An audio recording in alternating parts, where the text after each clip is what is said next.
Hey guys, in this video we're going to go over how to add or open a margin account on Fidelity. Okay, so it's very easy. You do have a requirement, an initial requirement. So it is 50% of the total purchase amount. So if you wanted to buy 10,000 dollars worth of ABC stock, for example, on margin, you would first need to deposit at least 5,000 or have equity equal to 5,000 in your account. So if you have that, all you need to do is come here on this page, right? You can just search this up, margin section, and here you need to go ahead and click on add margin.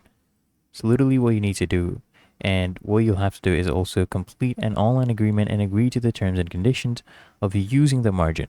As long as you meet the requirements, you just come here and click on add margin for Fidelity. Okay? So I hope you found this helpful, and if you did, make sure you smash that like button and subscribe to frequently asked questions.